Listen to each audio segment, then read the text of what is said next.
Everyone welcome back to my channel. আশা করি সবাই ভালো আছো, আমরাও ভালো আছি। আমার নতুন একটি ব্লগে তোমাদের সকলকে জানাই অনেক অনেক ওয়েলকাম।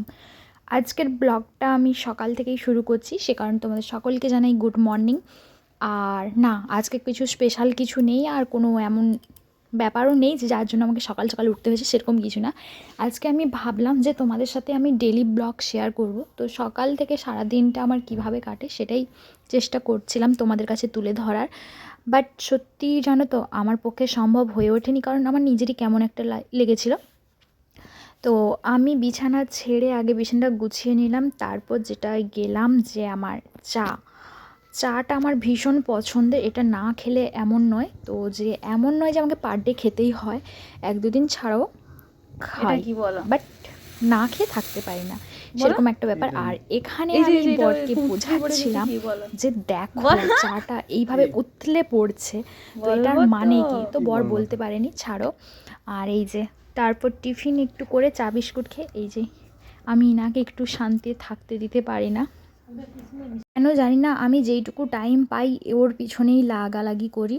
আর এখানে আমি দেখাচ্ছিলাম আর আমার গাছে কত ফুল ফুটেছে দেখো, কারণ আমি বাবার বাড়ি চলে গেছিলাম, তো সেই কারণে আমার ঠাকুরকে ফুল দেওয়া হয়নি। আর গাছে এত ফুল ফুটেছে, তো সেটাই তোমাদেরকে দেখাচ্ছিলাম।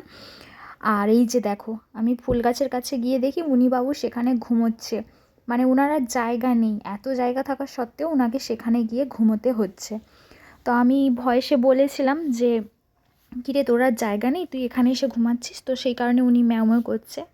ফলে তো ওরা পশু হলেও মানে ওরাও চেনে ওদেরকে কে ভালোবাসে আর কে খারাপ চোখে দেখে, তো সেটা ওরাও বোঝে। সেই কারণে মানে আমি আমার দিক থেকে না, আমি হ্যাঁ বলছি ওকে অনেকেই পছন্দ করে না, দূর দূর করে খেদায়। তো তাদের সাথে কেমন মেশে আর আমার সাথে কেমন মেশে সেটা মানে আমি নিজেও বুঝতে পারি। তো সেই কারণেই বলছি যে পশু হলেও ওরাও ঠিক মানুষ চেনে যে কে ওদের ভালোবাসে আর কে ভালোবাসে না। চলো, অনেক গল্প হলো তোমাদের সাথে, এবার একটু ওই রান্না বান্নার কিছু ক্লিপ নেওয়া আছে, ওটাই তোমাদের সাথে শেয়ার করি, তাও আবার অর্ধেক রান্নার ক্লিপ এটা। অ্যাকচুয়ালি ওটা হচ্ছে, তো সেই দিন আমি আর আমার বর দুজনে খাচ্ছিলাম, মা বাড়া গিয়েছিল দিদি বাড়ি, তো সেই কারণে আমরা করেছিলাম মুগ ডাল আর ফিশ ভাজা, যেটা কিনা তোমাদের পরে আমি কোনো দিন এটার রেসিপি শেয়ার করব। মোটামুটি তোমরা দেখে নাও কী কী দেওয়া হচ্ছে। টমেটো, পেঁয়াজ কুচি, কাঁচা লঙ্কা, সাথে আমি একটু জিরা দিয়ে দিয়েছিলাম, যেটা আমার ভালো লাগে, নাও দিতে পারো, ভালো স্বাদের জন্য দিতেই পারো। আর আমি ওখানে দুটো বড় চাকা মাছ নিয়ে মানে ওটার মধ্যেই থেঁতা করে ওখানে আর সর্ষের তেল দিয়ে করতে একটু বেশি টেস্ট লাগবে।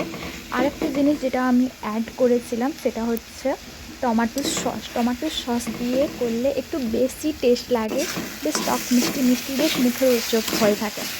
তো পরে কোনো দিন আমি চেষ্টা করব তোমাদের সাথে ভিডিওটা প্রপারলি শেয়ার করার। আজকের মোটামুটি দেখলাম টুকিটাকি ক্লিপ নেওয়া ছিল, সেটাই ভাবলাম তোমাদের সাথে শেয়ার করি। আর চলো দেখতে থাকো।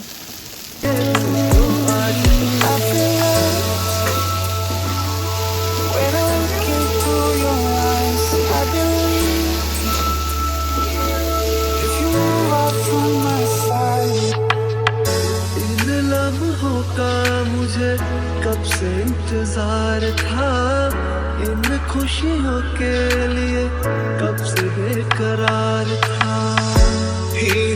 মানে সন্ধ্যেবেলা হয়েছিল ঘুগনি, আর ঘুগনিটা আমি প্রেশার কুকারের মধ্যেই করছি। হ্যাঁ, সন্ধ্যাবার এটা ভেবো না যে আমি অলস সেই কারণে প্রেশার কুকারে করছি, সেরকম না। আমাদের মানে শ্বশুর বাড়িতে এইভাবেই রান্নাবান্না হয়, প্রেশার কুকারের মধ্যেই, তো সেই কারণে প্রেশার কুকারেই বানাচ্ছিলাম।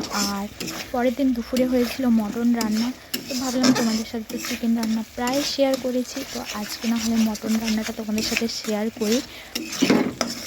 আমি কিন্তু অতটা ভালো রাঁধুনি নয়, যতটা মানে আমার মা পারে মোটামুটি শিখেছি, তো সেটাই আস্তে আস্তে নিজের হাতে চেষ্টা করছি ভালো করার। তো আগে থেকে আমি মাংসটা ধুয়ে নিয়ে ওটার মধ্যে নুন, হলুদ, লঙ্কা গুঁড়ি আর আদা রসুন বাটা আর কাঁচা সরষের তেল ভালো করে মেখে রেখেছিলাম, সাথে পেঁয়াজও দিয়েছিলাম আর হচ্ছে টমেটো কুচিও দিয়েছিলাম। মেখে প্রায় ছিল 15-20 মিনিটের বেশি, কারণ ওই টাইমের মধ্যে আমি আলুটা নেড়ে নিয়েছি, সাথে মশলাটাও একটু কষিয়ে নিয়েছি।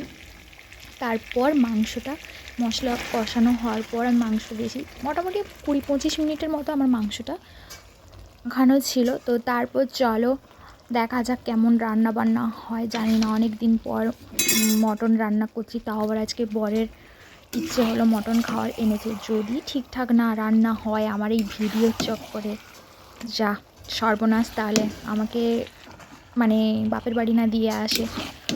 তো নমো করে মাঝে টুকিটাকি করেই ভিডিওটা করেছি, কারণ একা হাতেই করতে হচ্ছে। তো সেই কারণে প্রপারলি কোনো ভিডিও নেই, যেটা না করলে নয়, সেটাই টুকিটাকি একটু নিয়ে রেখেছি আর সেটাই তোমাদের সাথে শেয়ার করলাম।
কড়াইতে ভালোভাবে হওয়ার পরেও অনেক টাইম তো লাগবে খাসি মাংস সেদ্ধ হতে, সেই কারণে আমি একটু প্রেশার কুকারে করলাম। আর বরের একটু পছন্দ প্রেশার কুকারে খাসি মাংস রান্নাটা, তো সেখানে আলুগুলোকে আমি আলাদা করে নিলাম আর শুধু মাংসটাকে প্রেশারের মধ্যে দিয়ে দিলাম।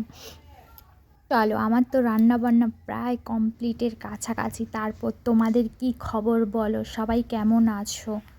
জানি না, রান্না করতে মোটামুটি যেটাই শিখেছি সেটাই তোমাদের সাথে শেয়ার করলাম। হয়তো আমার রান্নার মধ্যে অনেক কিছুই ভুল থাকতে পারে, অবশ্যই যারা জেনে থাকবে অবশ্যই ভুল ত্রুটি ধরে দিতে পারো।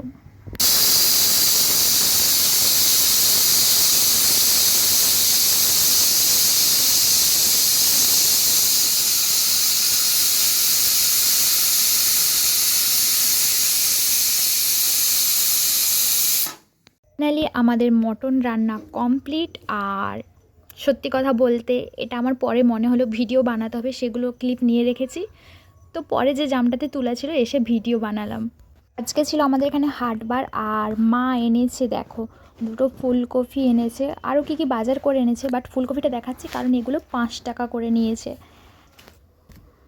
চলো, আজকের মতো আমি আমার ব্লগটা এখানেই শেষ করছি। আজ আর কোনো গল্প করছি না, আবারও দেখা হবে আমার নেক্সট কোনো ব্লগে। সবাই ভালো থেকো।